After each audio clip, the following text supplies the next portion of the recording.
Thank you. I hope all of you can hear me all right. I think I literally set the theater on fire with my session, right? Yeah, I just enter and there is a fire alarm, but all good, right?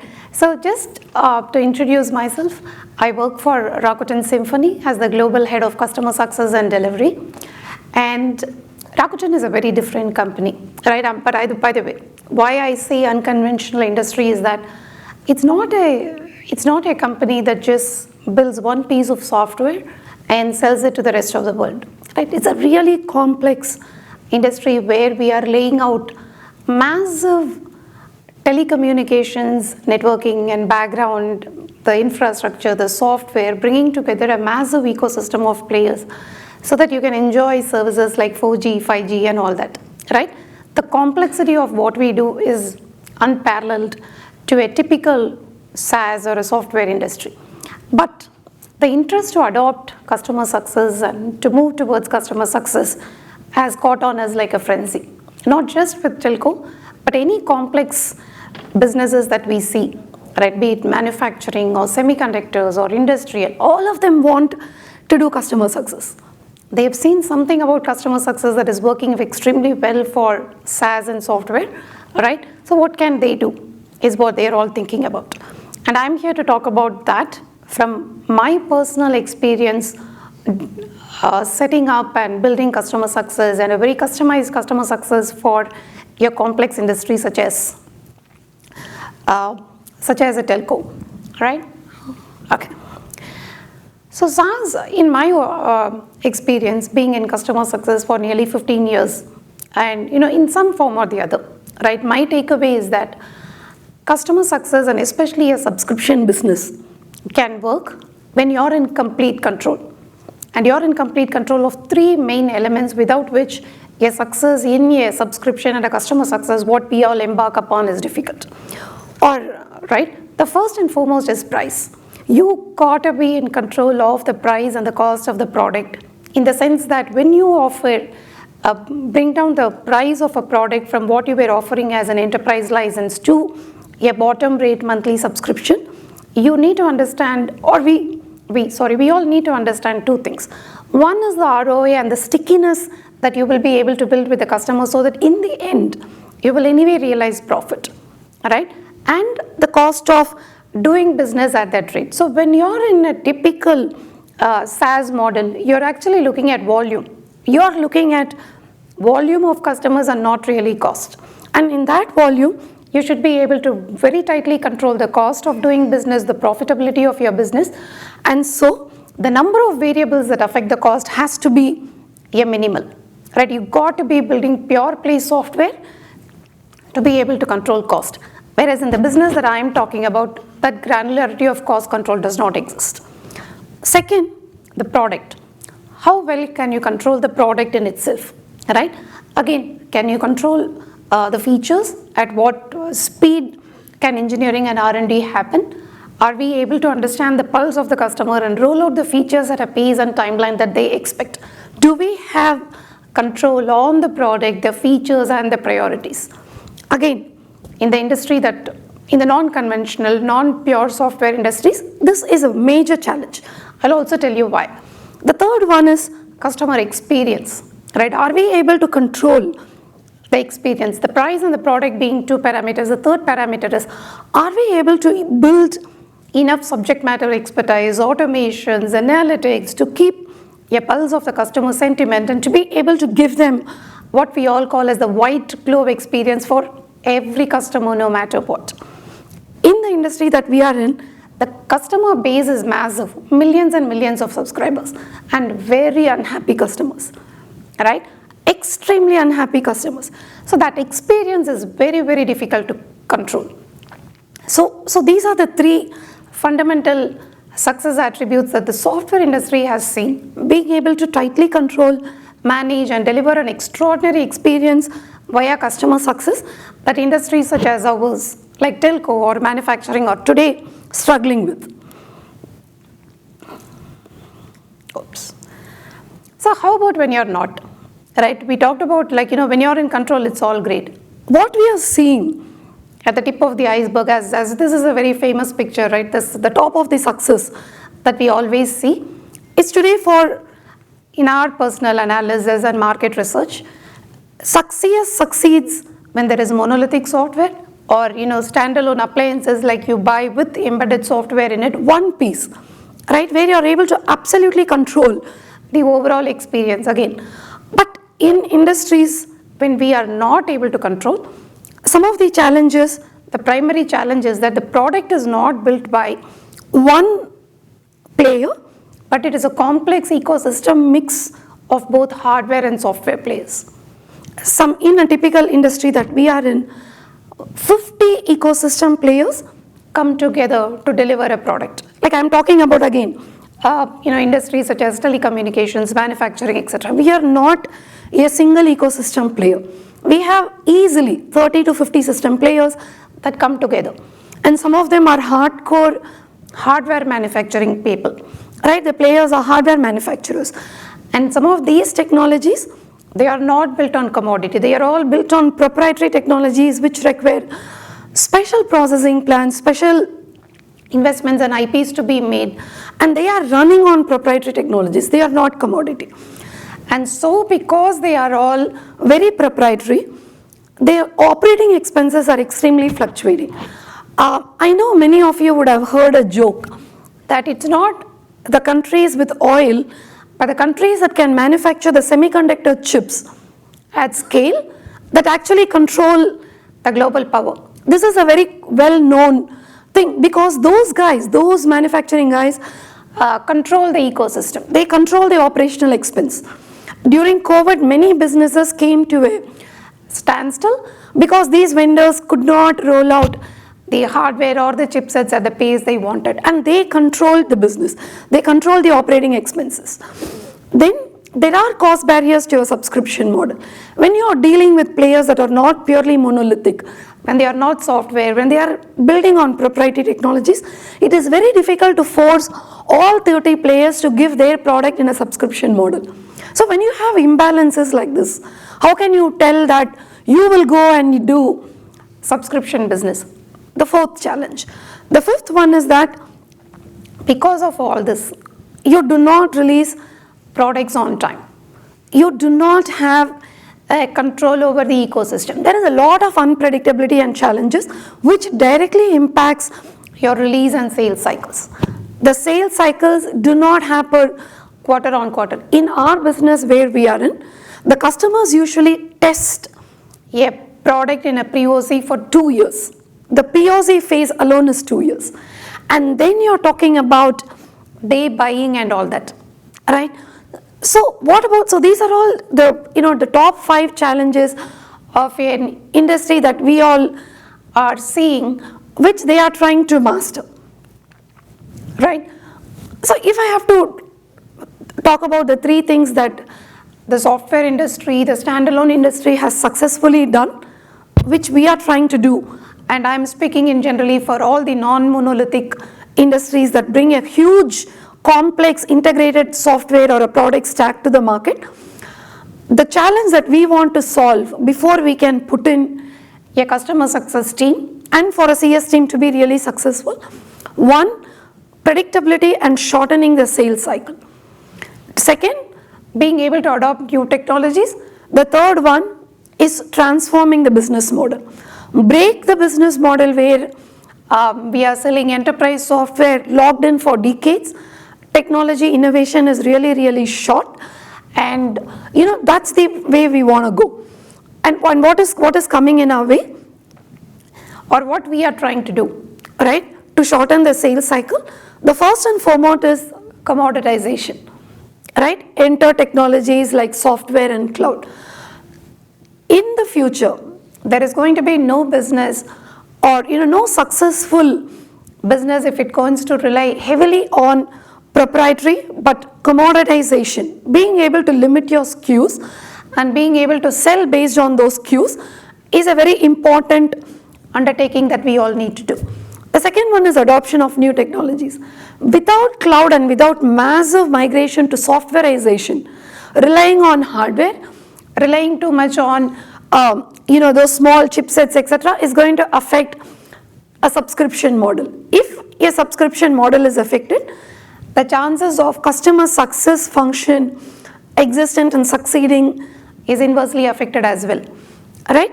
So cloud and softwareization is a forcing function, and along with that is the automation, right? If you have to invest in massive manual processes, the experience is affected, right? I mean, Elon Musk's famous saying goes, if you have to write a user manual for a product, that product has no user experience. Same with Amazon. Some of the leaders that have built massive products do not believe in offering a user manual, but in the product selling and operating by itself. And this is where transformation on the business model is being spoken about, where a move towards subscription model and driving predictable pricing per component as an attempt to reduce costs are all becoming the hottest topic in our business and industry today. So what next? What is changing? We are changing on two fronts. One is technology, because without a change in technology, just changing your business model or putting in a customer success team and talking about relationship building or subscription or price point makes no sense. Your technology, the technology that you are in, needs to aid that change. So I'll just touch briefly on technology. What are we changing? So it is true that software will eat software, will eat software, will eat hardware, right? Moving forward, the amount of hardware or every hardware will move to the cloud, right? There is going to be less and less of hardware. So the first one is that the migration to cloud is inevitable in any technology or in any player that we are talking about. And Amazon investing heavily, Microsoft investing heavily on cloud is all towards building a conducive business model and to reduce costs. It's not just customer experience. The second trend is softwareization. I spoke about it. The third one is, if we cannot build products faster, the concept of a customer sticking with you till you release your product 2 decades or 2 years later does not exist, right? Agility is of extreme importance. The fourth one is automation, right? When I speak about automation, I'm talking about intelligent automation. Automation that will drive a customer to stay with us, right? Automation in the product.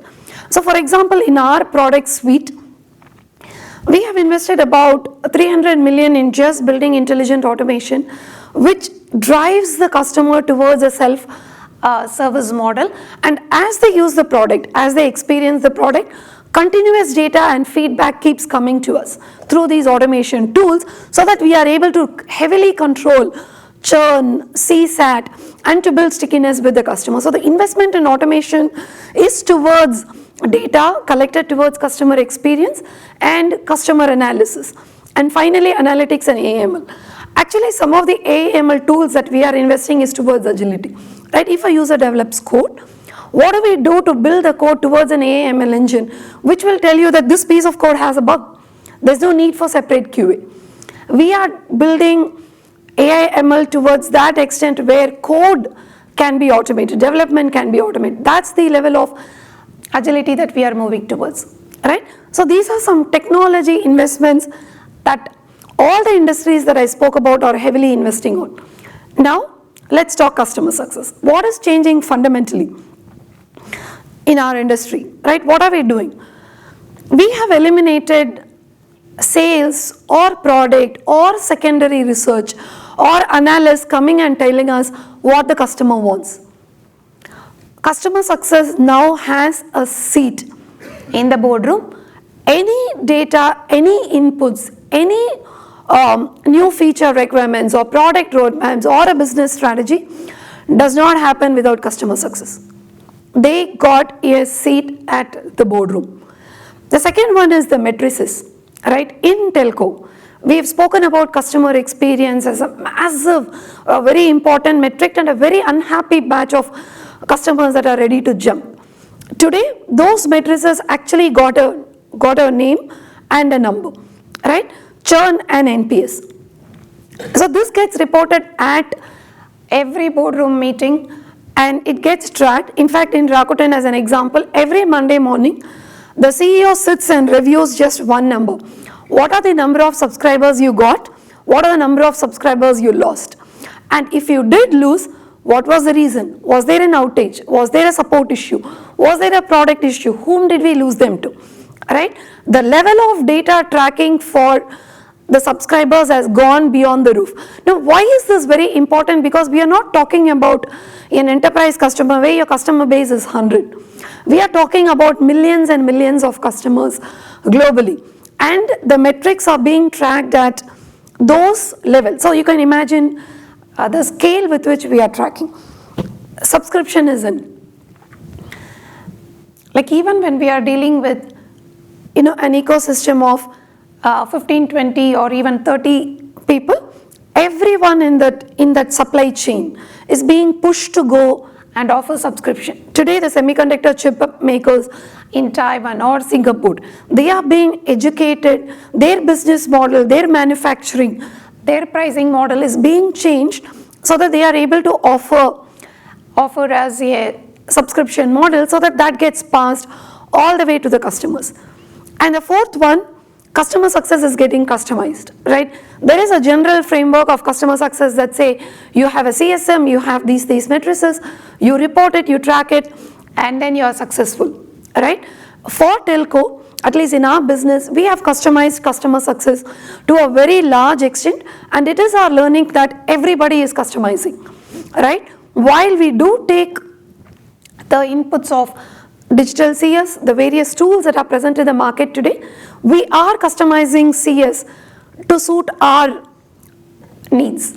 And how are we customized? Now, all this I'm talking about is with specifically what we have done at Rakuten, which is a global telco provider with 5 or 4 different complex software stacks. What have we done to institutionalize the customer success, which is very fine-tuned for our market? Global delivery has become a customer success responsibility. This means that even if your software or a product suite comprises of 20, 30 different products, the delivery of all those products to the customer is done by the customer success team. Delivery is owned by us.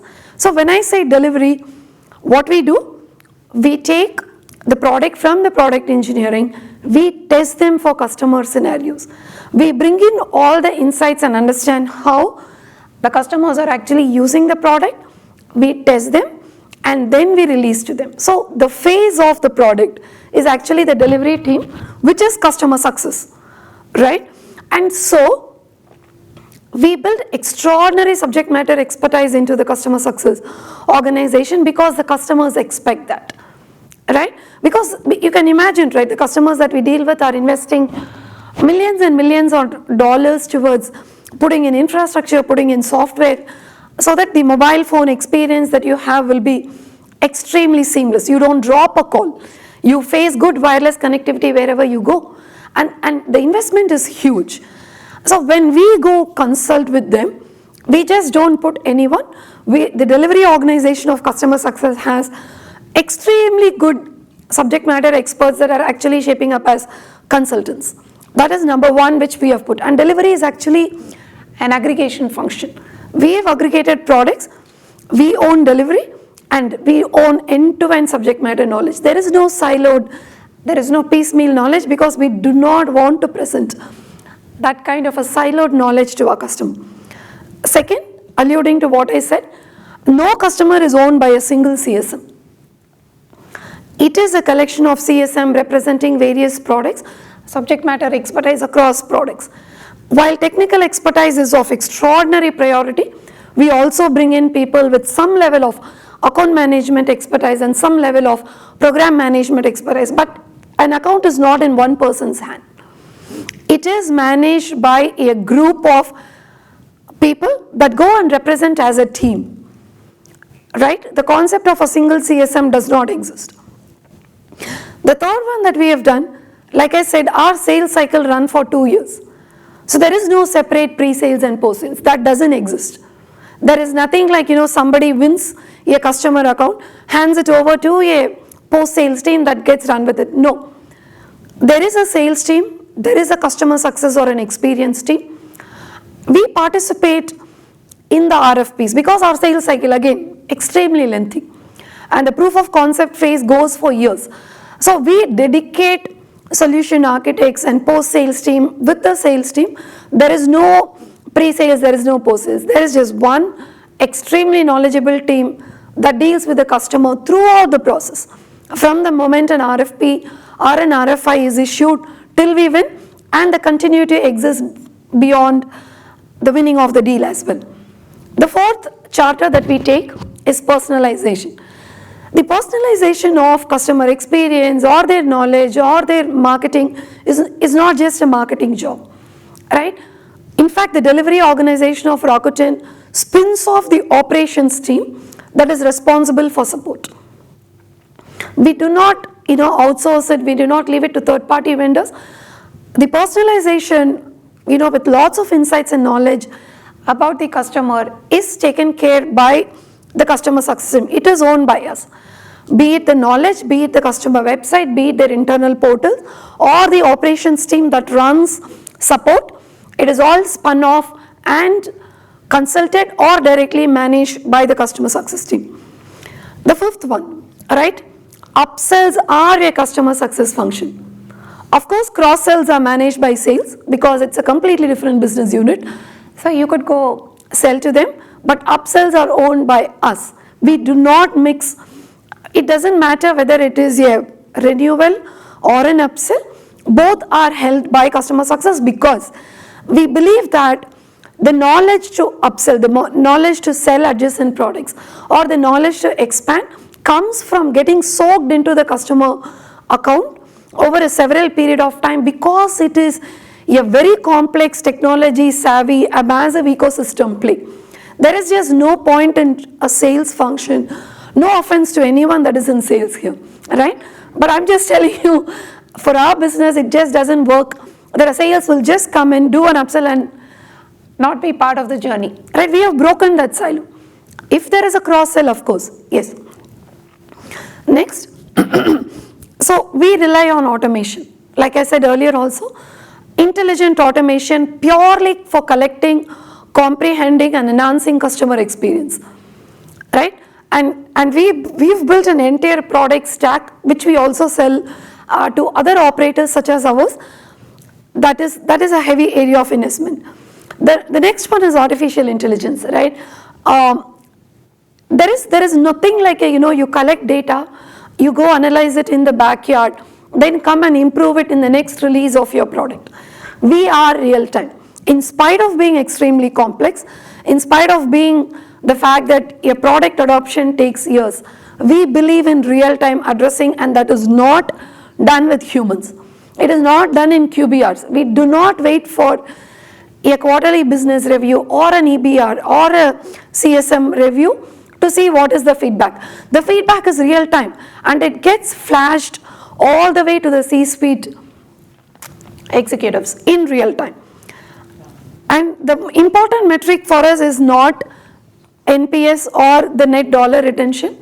The important metric that we monitor actually is service assurance. So when we say service assurance, we are talking about metrics such as the product or the service availability and the license usage, right? The continuous adoption of a product by a customer, and we believe that we have our own matrices for measuring service assurance. And we believe that if you take care of service assurance, NPS and NDR are a given. No customer ever wants to leave a service or a product which is of the highest quality of standards, right? So for us, service assurance is the primary metric. That is what gets reported on a daily basis.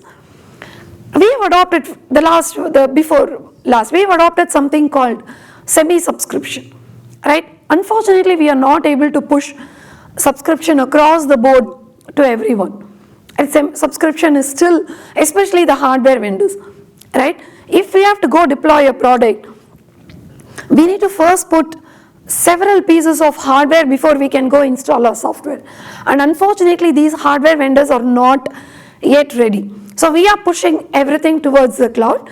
And for the pieces that still exist, we have adopted a model that is kind of subscription, that is kind of perpetual, right? It's a mix of both.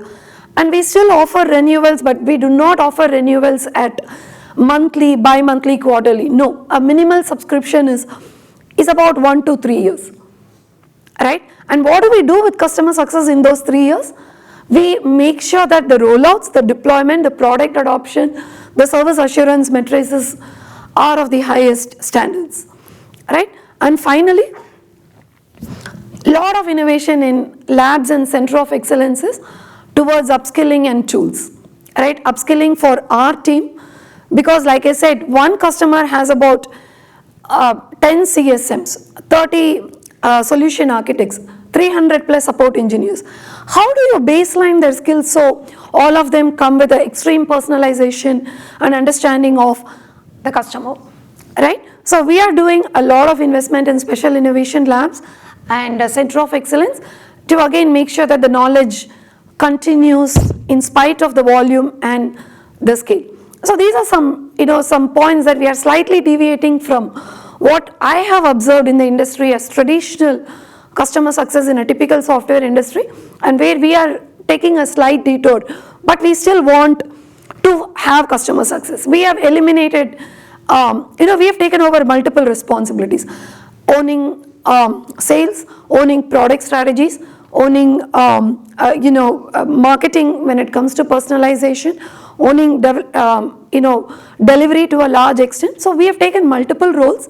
We form a central integration team, and we cater to customers as well as the internal stakeholders. But these are some of the changes that we have done, and I'm sure that many industries such as ours, which are not a small piece of software that can be offered over a web, are adopting.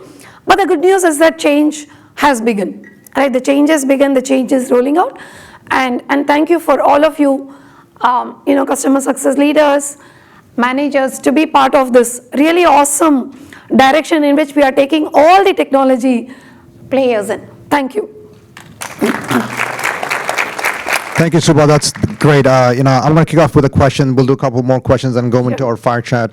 I empathize with you because you are a part of an organization that mimics the kind of organization I am in. It is very difficult to create distinct swim lanes. I was curious. I did not notice in any of your content you presented as the true support organization, and what kind of influence you are looking to have over that, or how are those successes or lapses impact your success?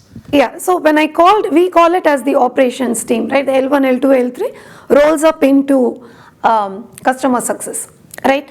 So the KPIs that those organizations are responsible for, like, are you able to restore? Are you able to recover? Is the system running on a 99.99? All these are actually the delivery team's responsibilities, and we are held accountable. So what we do, the delivery team, we spin off the support teams, and when we do spin off, we create run books, we create playbooks, we create all the diagnostic tools, the troubleshooting tools, etc. So we equip those teams, and they have a direct line of reporting to the customer success team. Very cool, excellent. So we'll take a few questions from the audience here. If you want to hit up the unconventional way of doing customer success, that's something that I relate to very well. So open to questions. Anyone out there?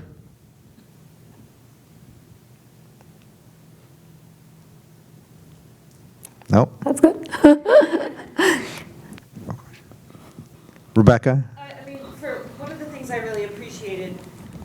One of the things I really appreciated about your presentation is we're seeing more and more pivots, right, of not just within SaaS companies, but into partner networks, right? How partners can leverage customer success, how product companies can. And so I really appreciated that combination of how do we lean into these principles and practices in more and more different models? And I think we'll see more of that. I don't know if that counts as a question so much. It adds, because you did hit up a very unique part of not everybody's customer success role responsibility add to, but for your job and probably my job to a certain extent yours, partners are a big part of the puzzle, especially for reach and scale. And there's not one organization I've come across where there's enough CSMs, and that is the scale play. We have a question up there. Yeah, I'm actually very interested lot more in common than actually, that's different in SaaS. I actually thought it was really starting to converge. But my question is also on the partner management side. Do you manage your partner management or channel differently than you manage, the B2B2C or the B2B or the B2C?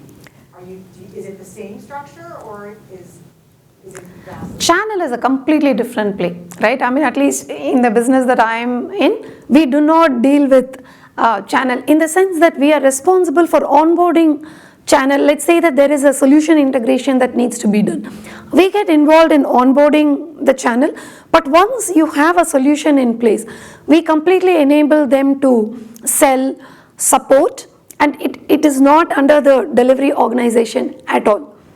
So it's because I'm seeing, and I've been a part of channel and both, direct, and I'm seeing that partners are starting to look a lot like they should have true CSM functions. And we're not maybe managing and measuring them in that way. We're giving them to sales, but then we're not enabling them to be successful. Yeah. We don't have that scorecard necessarily. So I'm wondering if you're going to be up here next year talking about how partners are in your ecosystem. Sure. But right now, I mean, I'm not sure. I would like to hear all of your thoughts about this, but we have kept channel completely separate and under sales except for enablement. If anyone is doing anything different, it would be like to. We're starting onboarding partners in CS to partners. Oh, you are? Yeah. Oh, okay. And to that respect, at Microsoft, because we're fairly large, we're influencing our partners to have the defined CSM role. We call them PCSMs, or partner CSMs, because if they can't have that, the influence they have over our sales cycle or enablement is a poor reaction. And so we said, if you can't have that role, you won't get to play in some sudden sandboxes.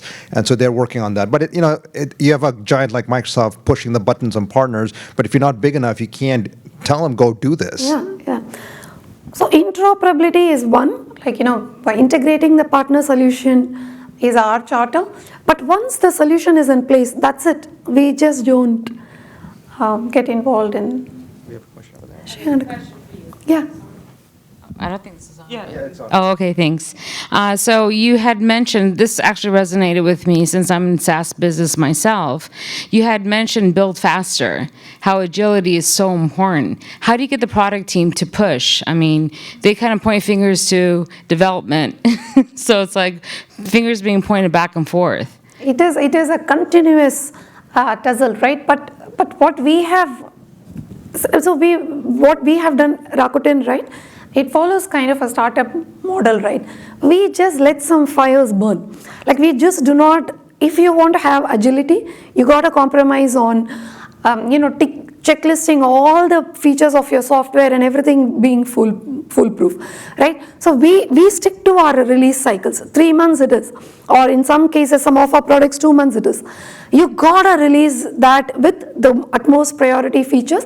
Some part of it might not work, but that's okay. We inform our customers, right? This is how the first release of this feature is going to be. What do you want? You want to test it? You want to roll it out? Or you want to hold it back till the product reaches? So that concept of, releasing a product with the perfect quality, we've buried that concept, right? Right. It's a choice, and we chose to release faster, and we release note it. We tell the customers upfront that this is how the feature is going to play out over time, and they are fine with it. Because you got to maintain that competitive edge, right? Yeah. But I tell you, I just put it as if it's so rosy, but it's an everyday fight with the product team. Everyday fight. True. There's a question up there. Yes, hi. More of a comment, I guess, or to expand Sure. on the partnership part. I'm the director of partner success for a company called Review Trackers. And when I started there 3 years ago, we didn't really pay attention to our partners or resellers or white labeling. We tried to treat them just like direct customers. Did not work. We tried your strategy of kind of we taught you how to resell, go do it. Also didn't work. So we've just pulled out our own division in the last 6 months, really starting to build, learning a lot here. Thank you all. But yeah, I think it's really important. I loved your presentation of coming at something from a different angle.